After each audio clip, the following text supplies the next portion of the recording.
Hi friends, welcome to my channel. ఇవాళ నేను రవ్వ పాయసం చేస్తున్నానండి. దానికి ఫస్ట్ బొంబాయి రవ్వ, జీడిపప్పు, ఒక కప్పుకి ఒక కప్పు షుగర్ తీసుకుంటున్నానండి.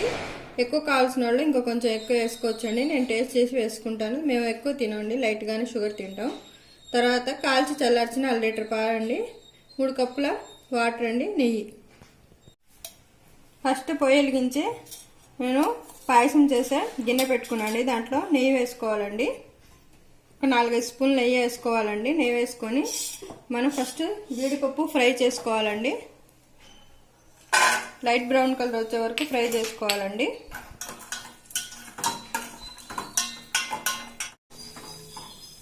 చూసారండి, ఈ విధంగా ఈ కలర్ వచ్చే వరకు జీడిపప్పు ఫ్రై చేసుకోవాలి. ఇదే ప్యాన్లో మనం రవ్వ కూడా వేసుకొని లైట్ బ్రౌన్ కలర్ వచ్చే వరకు ఫ్రై చేసుకోవాలండి.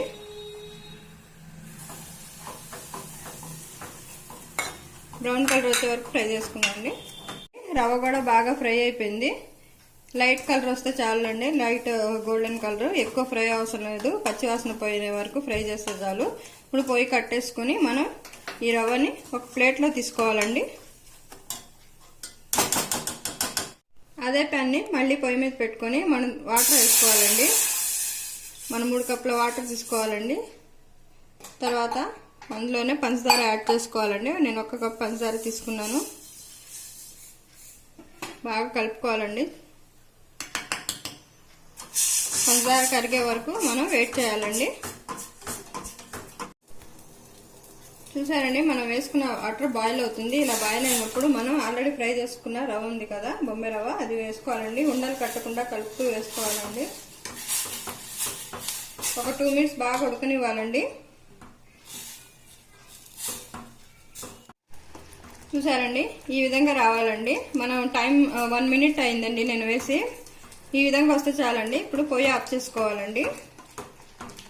పొయ్యి ఆఫ్ చేసుకొని కొంచెం చల్లారనివ్వాలండి. వేడి మీద పాలు వేయకూడదండి, ఒక్కొక్కసారి విరిగిపోతాయి పాలు.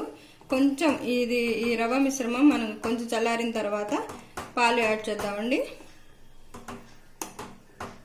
చూసారండి, కొంచెం చల్లారిపోయింది. ఇప్పుడు మనం పాలు పోసుకుందామండి. కాచి పెట్టుకోవాలండి పాలని. మనకు ఎంత కావాలంటే చూసుకొని పాలు వేసుకోవచ్చండి.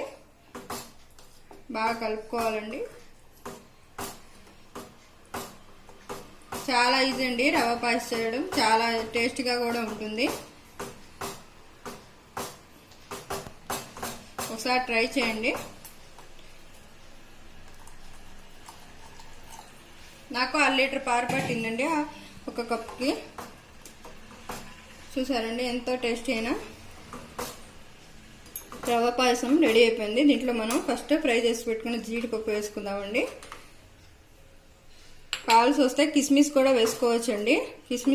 కిస్మిస్ తినేవాళ్ళు ఇష్టంగా కిస్మిస్ వేసుకోవచ్చండి. చాలా చాలా టేస్టీగా ఉంటుందండి. ఒకసారి ట్రై చేయండి. ఇప్పుడు మనం సర్వింగ్ బౌల్లో సర్వ్ చేసుకుందాం. చూసారండి, ఎంతో టేస్టీ అయినా రవ్వ పాయసం చాలా టేస్ట్గా ఉంటుందండి. రెడీ అయిపోయింది. మనకు కావాల్సింటే ఎంతో ఈజీగా కావాల్సినట్టు ఈజీగా చేసుకోవచ్చండి. 10 మినిట్స్లో అయిపోతుందండి. స్వీట్ తినాలనుకుంటే అప్పటికప్పుడు ఈ పాయసం చేసుకోవచ్చండి. నా ఛానల్ నచ్చితే లైక్ చేయండి, షేర్ చేయండి, సబ్స్క్రైబ్ చేయండి. Thank you for watching.